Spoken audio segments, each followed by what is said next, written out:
Bismillahirrahmanirrahim. Alhamdulillahirabbil alamin wa bihi nasta'in ala umurid dunya waddin. Wassalatu wassalamu ala sayyidil mursalin sayyidina Muhammadin wa ala alihi wa sahbihi ajma'in. Amma ba'du.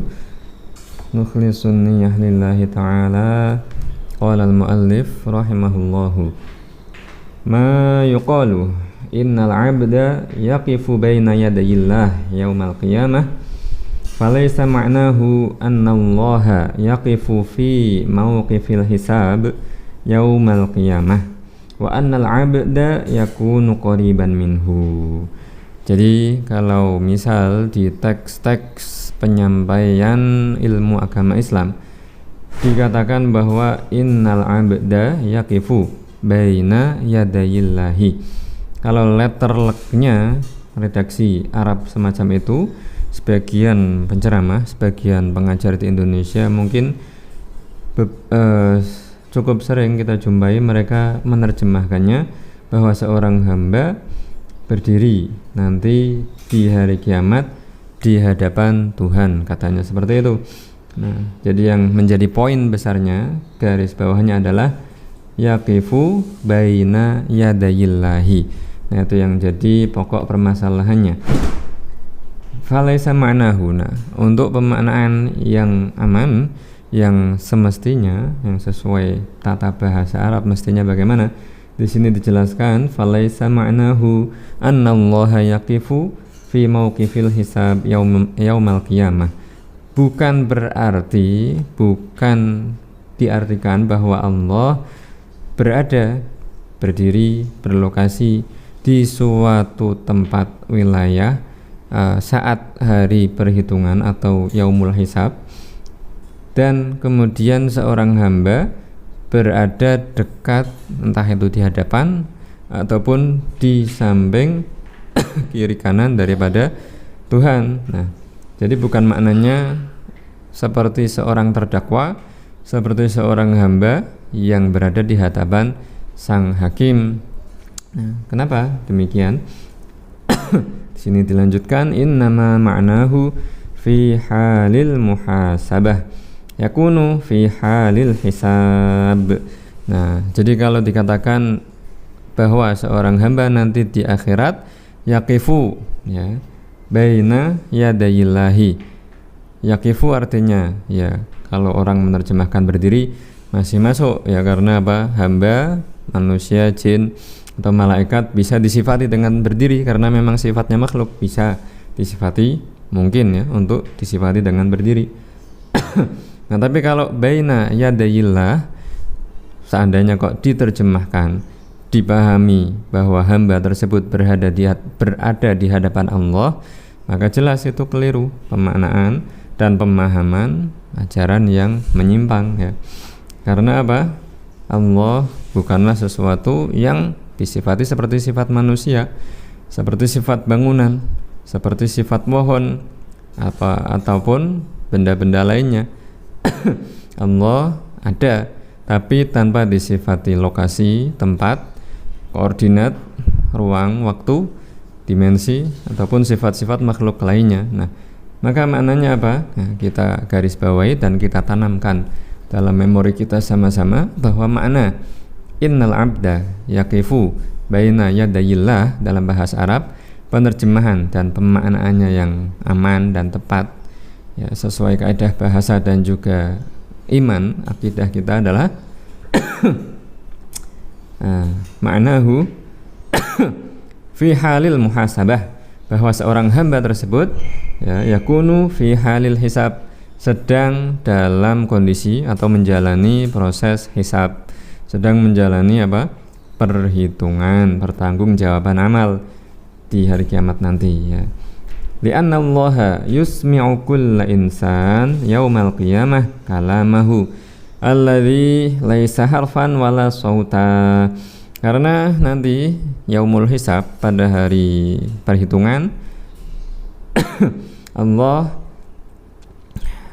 menciptakan atau memperdengarkan kalam Allah yang bukan huruf, bukan suara, bukan gelombang, bukan telepati, bukan sifat-sifat kemakhlukan, kebendaan, Allah perdengarkan kepada setiap hamba, kepada setiap manusia. Jadi apa? Tanpa Allah disifati lokasi, arah, waktu ataupun perubahan. Sementara manusianya, hambanya, manusia dan jin saat itu, saat menjalani hari perhitungan, yaumul hisab itu, mereka berubah disifati lokasi, waktu, dan juga arah maupun dimensi, ya, lokasi. Sementara Allah ya tidak disifati dengan sifat-sifat kebendaan atau sifat kemakhlukan. Hadza makna baina yadayillah. Jadi ini poin pentingnya adalah bagaimana translasi atau penerjemahan dari redaksi yada baina yadayillah.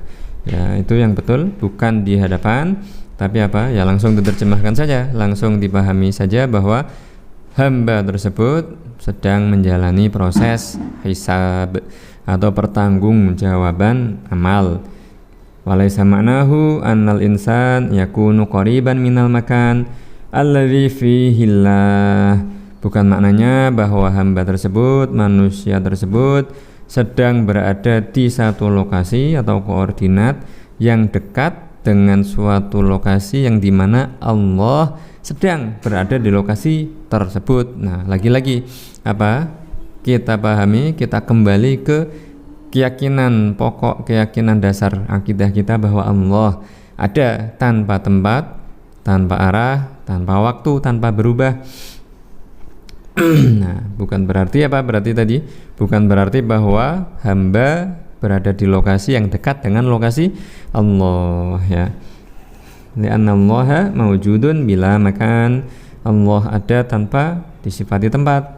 Baina yadayillah ay fi mauqifil hisab. Ya, jadi kalau sekali lagi penerjemahannya apa? Baina yadayillah bukan ing ngersane Gusti Allah kalau dalam bahasa Jawa, ya.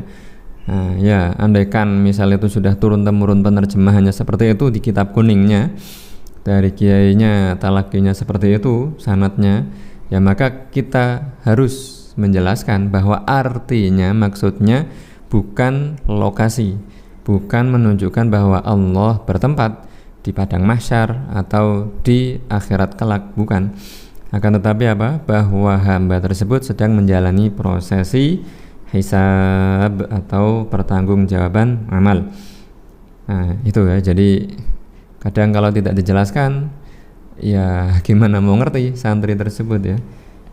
Al-arsyu wal ardu as-sabi'atu bin nisbati ila dzatillah ala haddin sawa.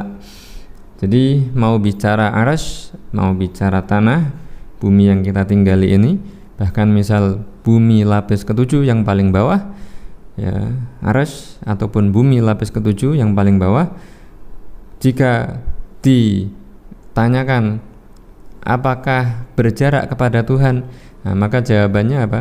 Allah tidak disifati dengan jarak. Maka mau berkata arsy ataupun tanah ataupun padang mahsyar ataupun langit saf ke-7, bumi lapis ke-7, semuanya adalah sama saja. Allah menciptakan, makhluk tersebut berada di lokasinya masing-masing, dan Allah ada tanpa disifati dengan lokasi. Jadi tidak benar jika mengatakan atau ada yang mengajarkan bahwa katanya Allah bersemayam di arsy karena arsy itu adalah simbol dan lambang kemuliaan karena berada, berposisi di lokasi yang paling tinggi. Nah, di lokasi yang paling atas. Nah, atas itu katanya menunjukkan kemuliaan.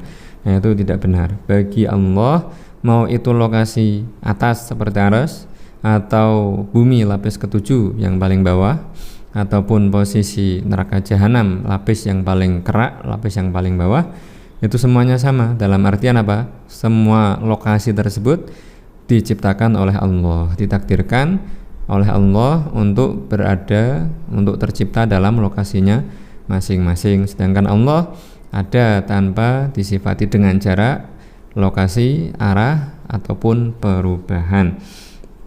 Laisa ahaduhuma aqrabu minal akhari minallahi ta'ala. Nah, bukan berarti bahwa kemudian dikatakan Langit atau arsy itu lebih dekat kepada Allah jika dibandingkan dengan bumi lapis ketujuh. Nah, tidak, karena Allah ada tanpa arah, tanpa jarak ya. Min haitsul masafah. Laisa Allahu qariban min syai'in bil masafah.